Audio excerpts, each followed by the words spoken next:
Hello, ladies and gentlemen, and welcome back to the Graphic Thoughts Podcast.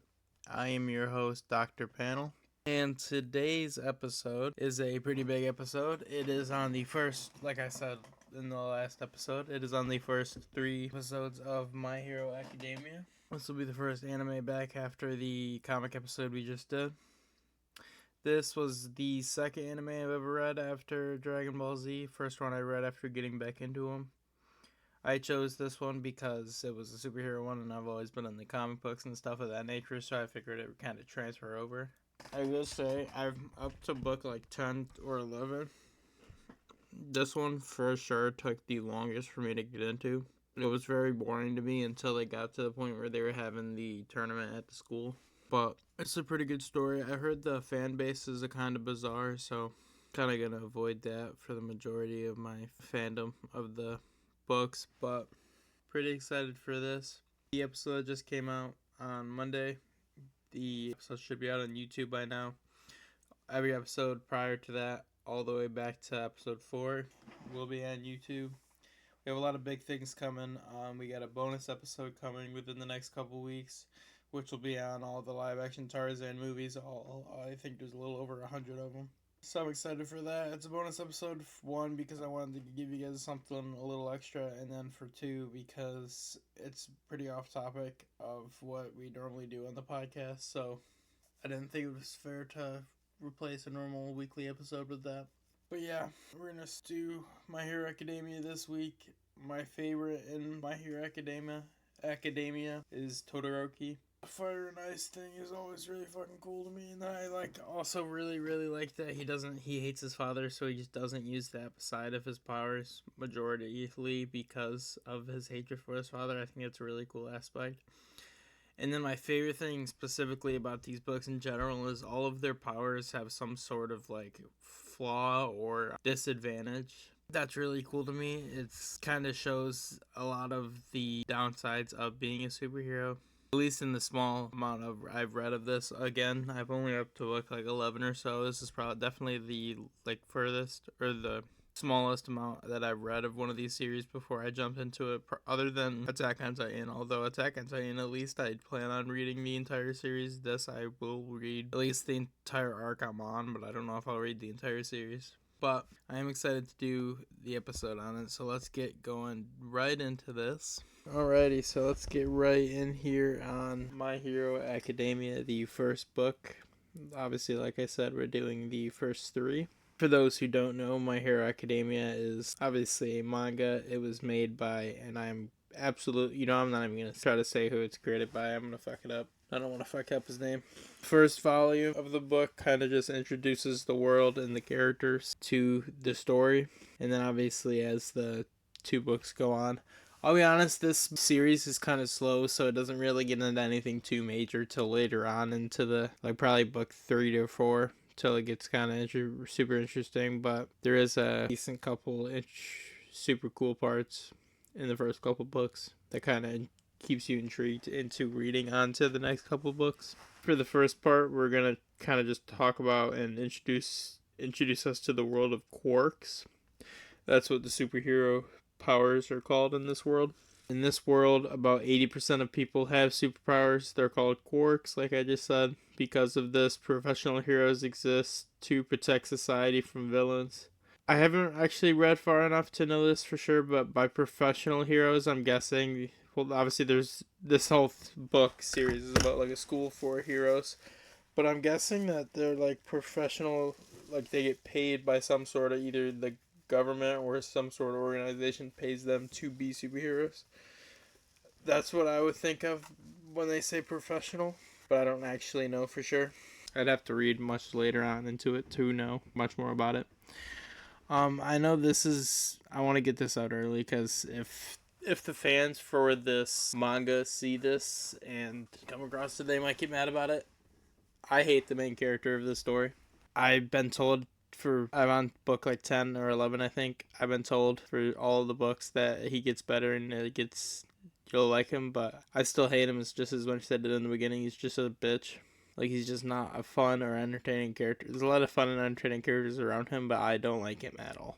Just wanted to say that right now. But the other characters are so good that it kind of makes up for it. The greatest hero is All Might, a symbol of peace admired by everybody. All Might is really cool. I feel like for people that don't know what My Hero Academia really is or what it's about, when they hear the name, they probably do think of just like, or picture All Might. He's definitely the face for it, which is cool because he's a really fucking cool looking hero. The story follows Asuki Midoro, or I don't know if I pronounced that right. I'm doubting I did. Midora, maybe. The key things about him are he dreams of becoming a hero. He studies heroes obsessively and writes notes about them. He's basically just a comic nerd in this universe. But the problem is he was born without a quirk. Normally around the age that he is in the book is when people start developing him or had developed him in the last couple of years. He has not even come close to developing anything. Even though he's powerless, he still wants to attend the elite hero school, UA High School. Shortly after this, you get introduced to his big rival, Bakuga, or Bakugo, however you would pronounce it. He's my second favorite in this story of everybody. Daiku's childhood friend, Katsuki Bakugo. I think I pronounced that one pretty good. Has a powerful explosion quirk. It is extremely confident and aggressive. He's very, very rude to Daiku because he's quirkless mainly. He bullies him for a long portion of this book about being quirkless. Bakugo believes that Daiku has no chance of becoming a hero, which obviously if he hasn't developed his quirk by now, it is pretty unlikely that he will develop one, which means he wouldn't ever become the hero like he wants to, so bullying him about it's pretty fucked up, but it's not necessarily fucked up to think that. I mean, it's realistically just the likely outcome. One day, in the Calm Village, in the middle of the day, a villain made of slime attacks people in the city. All Might captures the villain. I do want to say, before I get too far into this part is really fucking cool. The art for this book is really good throughout all of it, but for this scene specifically, I'm probably, for the thumbnail on YouTube, I'll probably try to get some panels from this scene because it's really fucking cool looking. All Might fighting this slime monster thing. But All Might captures the villain. Shortly after that, the villain escapes and captures Bakugo. Heroes nearby hesitate because the villain is dangerous. Other villains not, other than All Might. Despite having no powers, Daiku runs in to try to save Bakugo. This moment is extremely important. It kind of shows that even though Daiku doesn't have the actual powers to be the superhero, he does have the heroics and he has the want and need to help and save other people that you do need to be a superhero. So I think obviously that is important. This is one of the best scenes for him in the early story and then in general that I've seen so far. In my opinion, he does a lot of whining and just kind of, not necessarily complaining, but wah me kind of thing throughout the book. This was a really cool moment to kind of show that he's not necessarily tough, because he's not necessarily showing how tough he is here. He's showing how heroic he is and how courageous he is. And I think that's an important thing to show, especially for a main character and a hero's journey kind of story. So, this leads us to All Might's secret. Kind of a big thing that we find out in the first book. I wasn't expecting it at all. I didn't really know anything about the series going into it other than it was obviously about superheroes, or a superhero school rather. And that there was a guy with ice and fire powers, and he ended up being my favorite, and I kind of knew he was going in. That's really all I knew about the series in general, and that the fan base was kind of questionable. But learning All Might's secret in the first book was kind of crazy, and I didn't expect his secret, especially with how, I think it's cool because of how powerful he is. But after seeing Deiku's bravery, All Might tells him a huge secret. All Might is losing his powers due to a serious injury. He can only stay in hero form for a limited time. But he also realizes something important about Daiku. A true hero acts without thinking when someone needs help. Which, obviously, like I was saying, Daiku wasn't necessarily going in there thinking I'm going to get hurt or anything of that nature. He wasn't thinking about his own well-being or his own safety. He was just thinking about, this guy needs help, so I need to go try to help him because no one else is going to. And that's a very important thing for heroes in general, obviously. This leads us to the power. the One for All, which is All Might's power. All Might decides to give Deku his own power, like I was saying, the One for All. What does this mean? It means that it is a transferable quirk passed down from hero to hero. It stores immense strength. Deku can inherit it and become the next symbol of peace. Basically, there was an All Might before All Might that All Might got his powers from, and then All Might can pass it down to someone else, and then vice versa, vice versa, vice versa. Theoretically, Deku can become the next All Might given the quirk. Although, obviously, All Might is bigger and an adult. He's a lot more capable of having that ability and being able to use that ability without damaging himself than Deku is capable of, and you'll see that throughout the first couple books and throughout the story in general.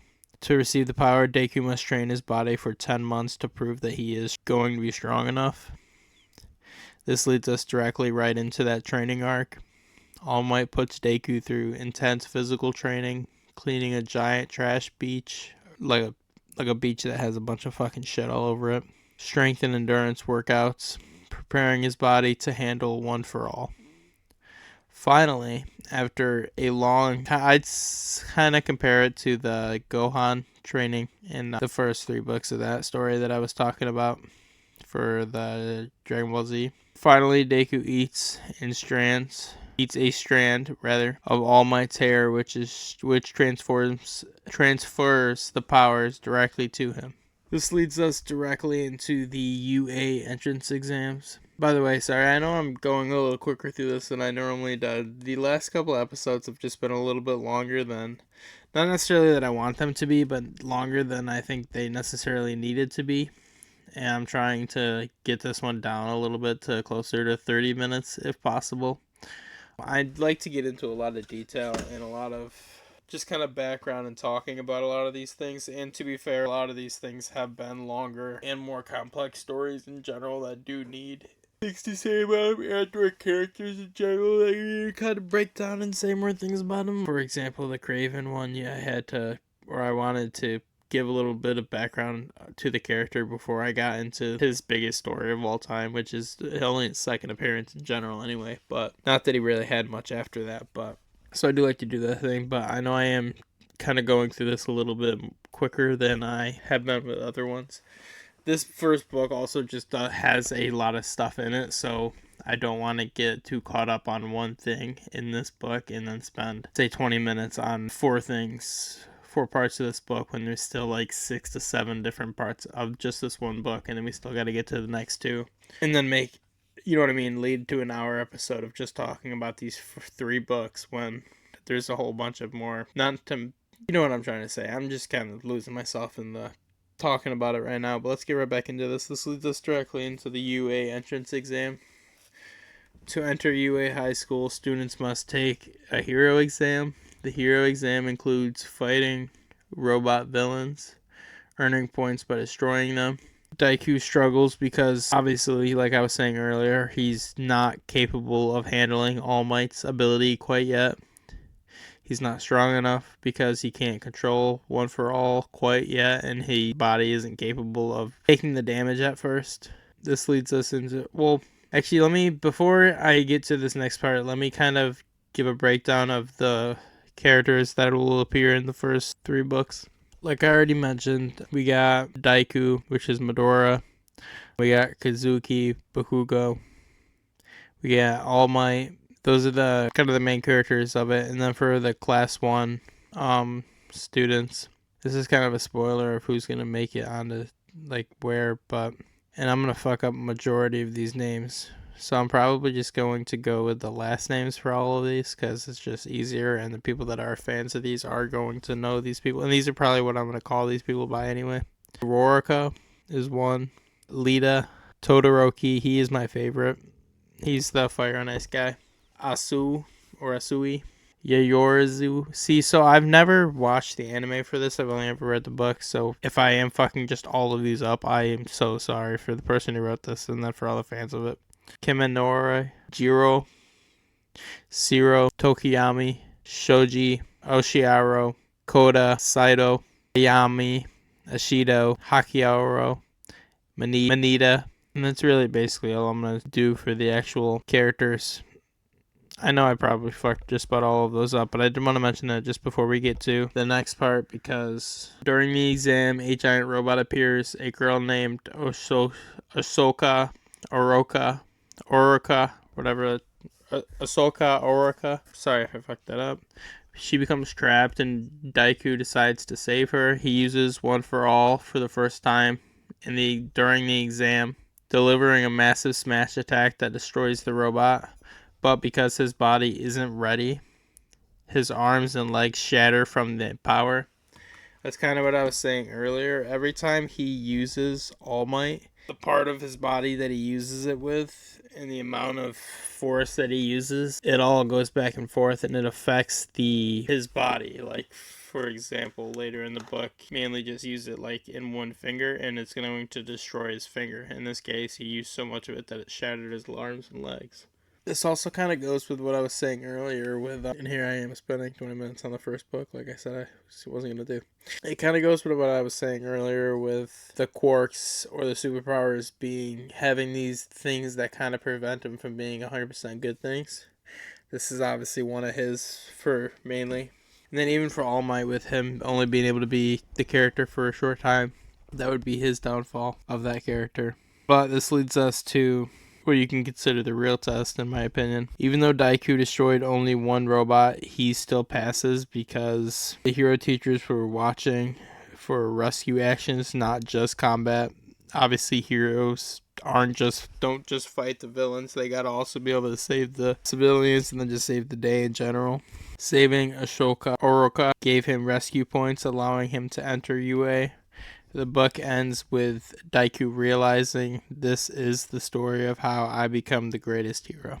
I think the main big theme of this book is just courage without power.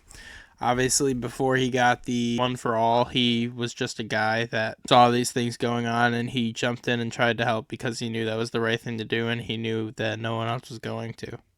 That shows true courage and grit and determination without having even the slightest of power or ability to back it up and try and be able to help, just wanting to and putting yourself in that position too. It's really fucking cool, and I think that's definitely the most important thing they pushed throughout this book, and I think it's a really important thing that they're going to push going forward with it. Even though he's not the strongest or the most capable with his abilities, his ability is the strongest, but because he isn't capable of using it properly quite yet and won't be for a while, he isn't the strongest, and he still will always fight the good fight and try to protect as many people and help as many people as he can.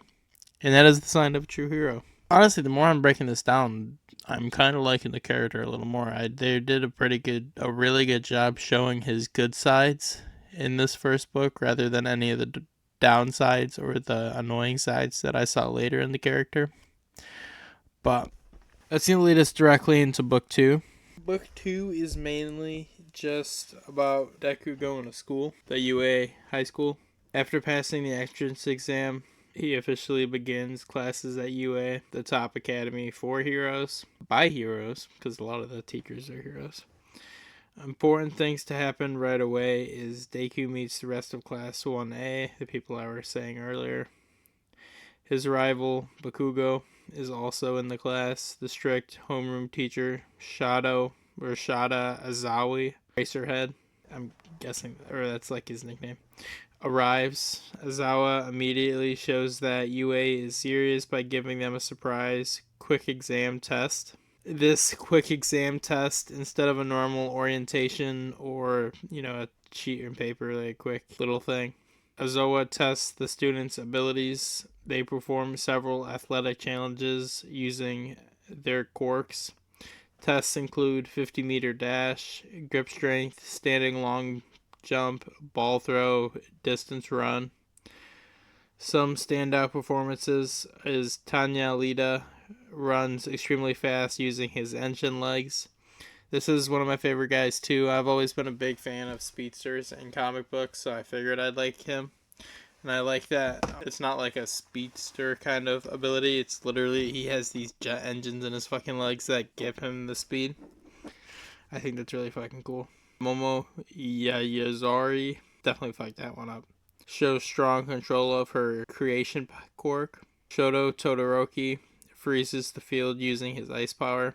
He is my favorite. That shit is so fucking cool. His relationship with his father is really cool too, but we'll get into that later. I don't know about later in these stories, but later in the story of this in general. Deku's first controlled use of the One for All comes up here in a minute.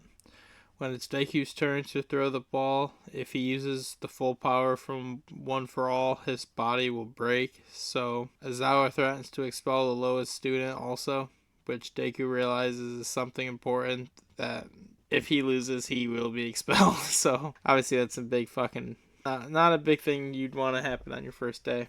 Instead of using his full power, though, through his whole body, he focuses it into one finger. He throws the ball extremely far, but breaks his finger. Like I was saying earlier, he fucking shatters his finger. This is the first sign of Deku learning to control his power really in any conceivable way that actually helps him. And this leads us directly into the battle training. Later, All Might returns as a teacher. He announces the class will begin hero versus villain combat training. Students are split into teams. Hero team must stop a bomb. Villain team must protect it. This is the students' first real combat exercise. The first major match, the most important battle, is Deku and Yoroku versus Bakuga and Lada. The team's hero team is obviously Deku and Oroku. And then the villain team is Bakuga and Lada.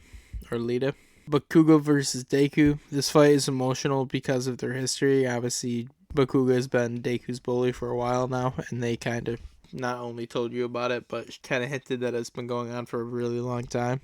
Deku Bakuga moves using his hero knowledge. Deku finally hits Bakuga with One for All, launching him away. This moment shocks everyone because obviously Bakuga's been pretty outgoing with his abilities and shown how powerful and crazy he is, but other than the robot in that thing earlier where he shattered his body, he didn't really, and then just shattering his finger, he didn't really show his powers off too much. So also he was previously powerless, so a lot of people weren't aware that he had a quirk in general.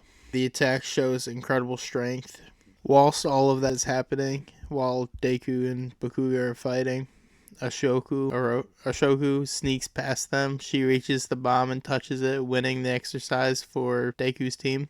The class realizes that strategy matters just as much as strength does, because obviously if Deku and Bakuga weren't fighting and distracted, she wouldn't have been able to sneak up there and do that. Kind of makes you think what Bakuga's partner was doing during the time, but whatever. This leads us to the introduction of Todoroki. During other practice matches, Shoto Todoroki easily defeats his opponents. His massive ice attacks show he is one of the strongest students there, if not the strongest. This sets up him as a major rival later in the story, obviously, because it's kind of hinting that it's going to be some sort of one-on-one things later on.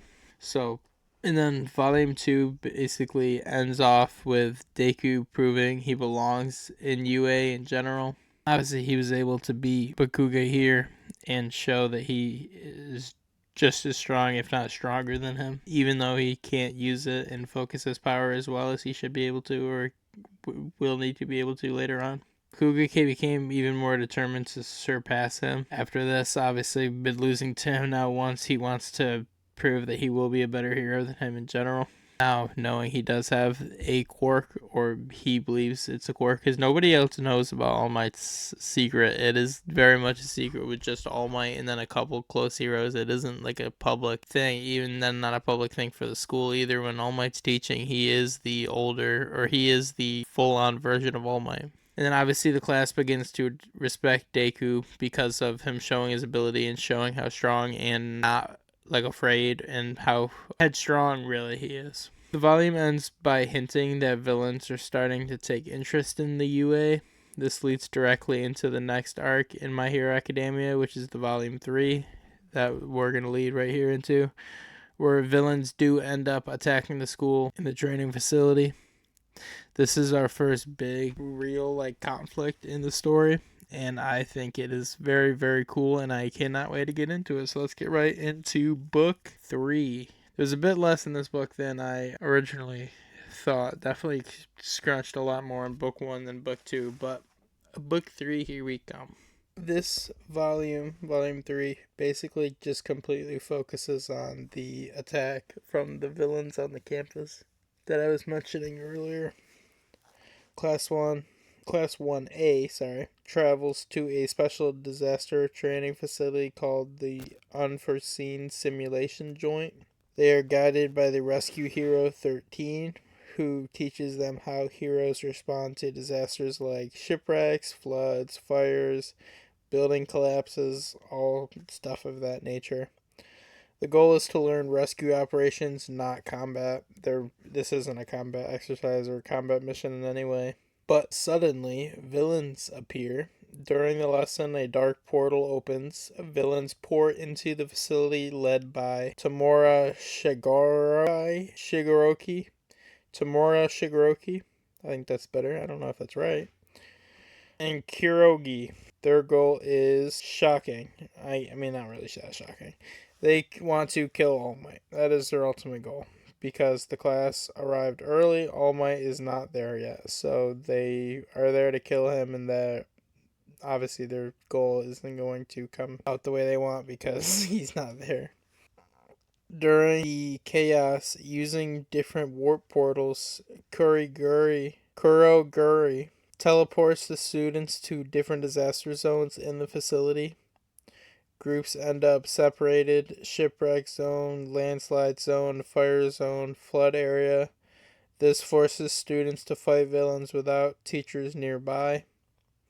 Obviously, for all these students, they've never really been in any sort of, other than Deku, has never been in any real disaster situation. And even Deku at the time didn't have any superpowers, so this is a very different situation than any of them have came across yet.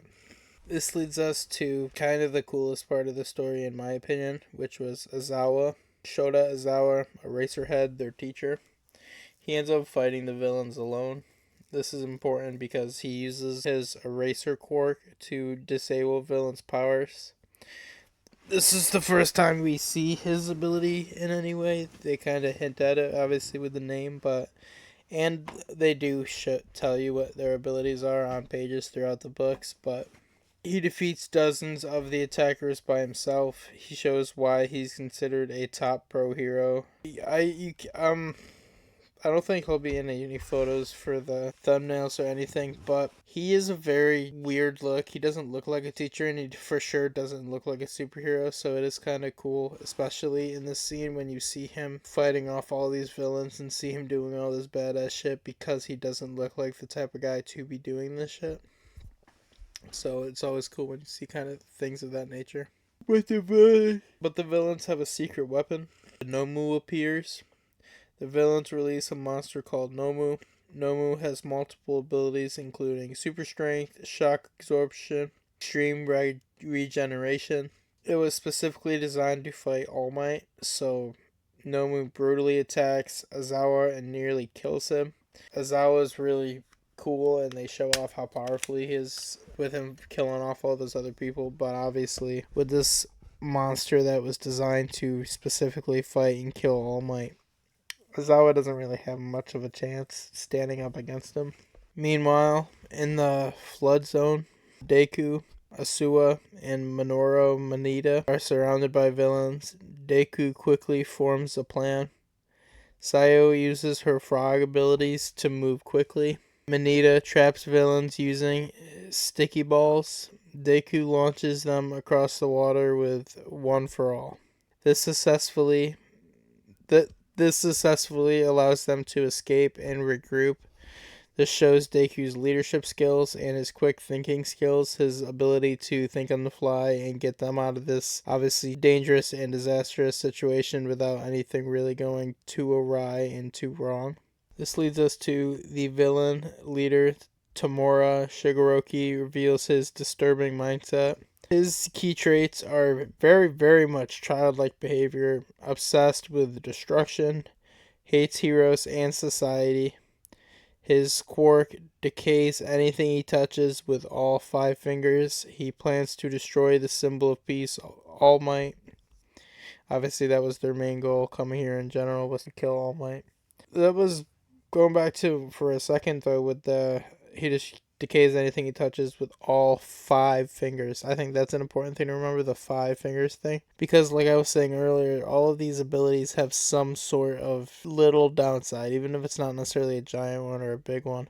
It's not necessarily the most difficult thing to touch somebody with 5 fingers, but it's a lot easier to just touch them with like one, or get them with like, you know what I mean, a part of your body, rather than get a whole 5 fingers on them. So that's a bit of just a tiniest downside of that ability. So I do think that's cool. But finally, All Might does arrive just when things seem hopeless. All Might arrives. The students are shocked and relieved. Obviously, they don't really know what to do with these people here and this going on. Obviously, their other teacher already be taken out and almost killed, beaten almost half to death, if not to an inch of his life. All Might immediately confronts the villains and protects the class. This leads us to All Might vs. Nomu. This becomes the first major fight for the series, because you can't really count the original fight with the sludge monster thing. Nomu is extremely powerful because it can absorb All Might's punches. Like I was saying earlier, it has absorption powers. I'd assume that's energy absorption too, but I don't remember. All Might realizes that the creature was engineered to counter him and to literally be his doomsday, if you kind of want to think about it like that. Like Superman, Doomsday was created to legitimately, not necessarily to kill Superman, but to kill Kryptonians. Well, yeah, I guess it was created to kill Superman. But despite being weakened, All Might keeps fighting because he obviously doesn't really have much of a choice. There's not really anything else that's going to protect these students other than him. All Might finally pushes past his limits. Instead of his usual number of punches, he unleashes a massive barrage. He defeats Nomu with a United States of Smash style attack. A huge final blow. It just keeps punching and punching and punching and punching this guy. The attack launches Nomu into the sky and destroys the threat. This is, without a doubt, a really fucking cool fight scene, and it's a really cool one to kind of be the first one in the story. For one, it shows how powerful All Might can be. For two, it shows how weak he is in this state with only having a certain amount of time that he can be All Might in general.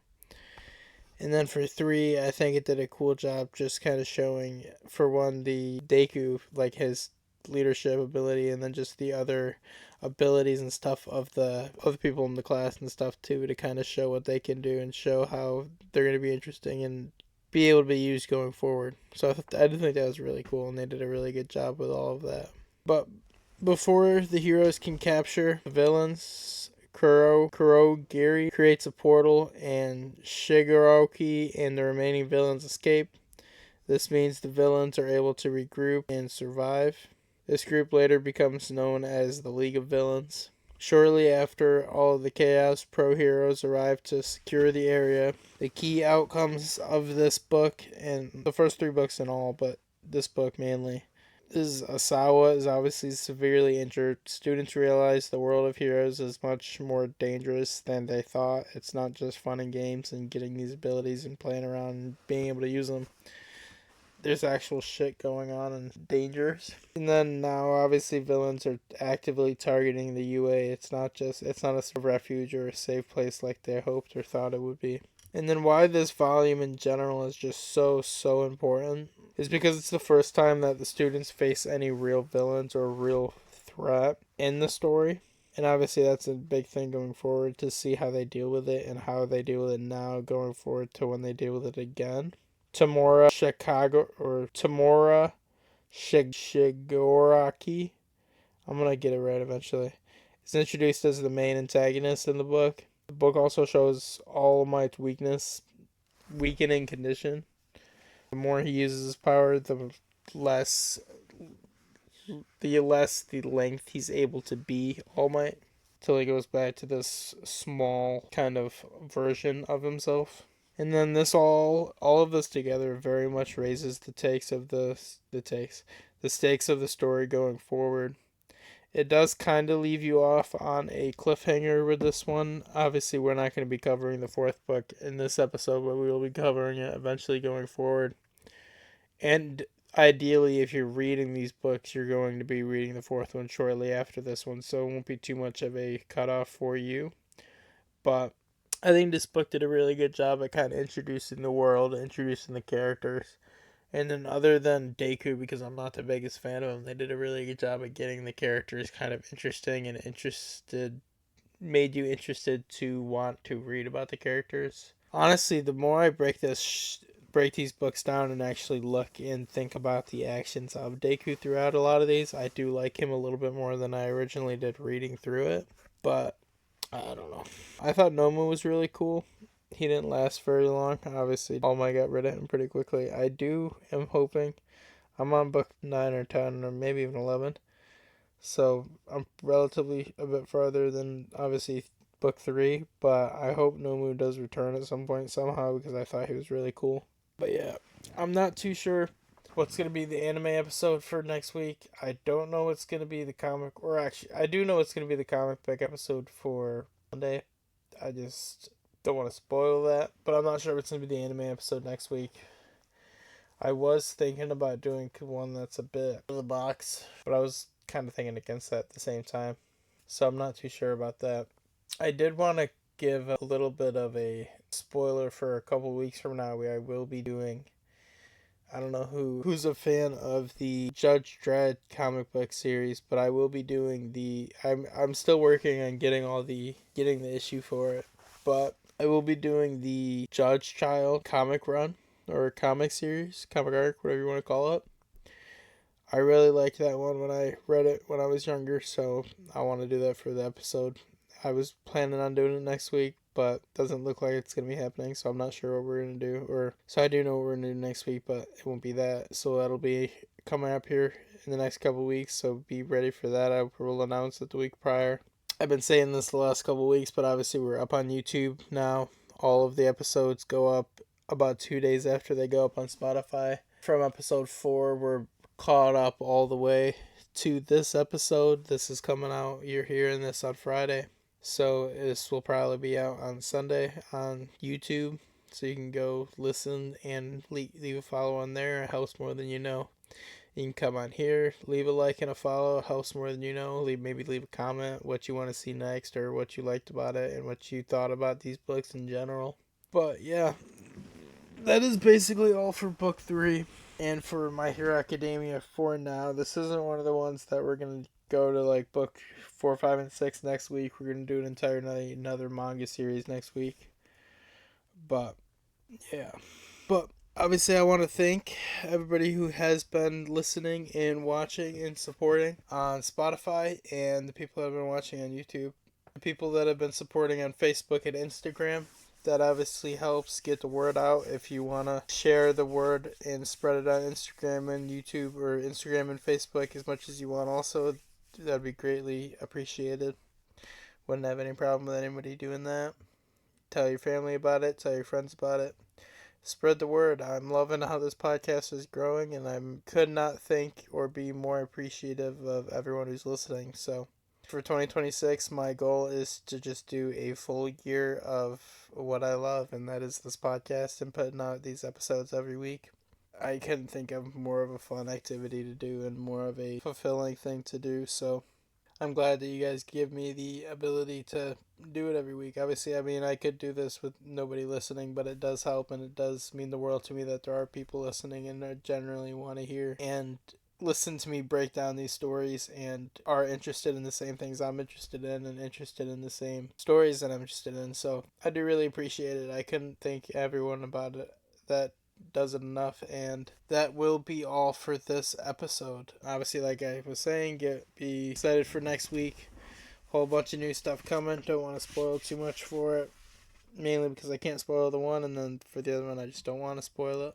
Get ready for I did mention a couple episodes that the bonus episode I'm working on, so that should be dropping in the next couple weeks too, so get ready for that. I did say that it wasn't going to be taking place of any episode that will be normally coming out in the week. It'll just be coming out on a Wednesday or Thursday as a bonus. Should be excited for that. Got a whole bunch of new stuff coming. Cannot wait to keep on going and keep on trucking. So let's get on going. That is all for this episode, and Dr. Panel out.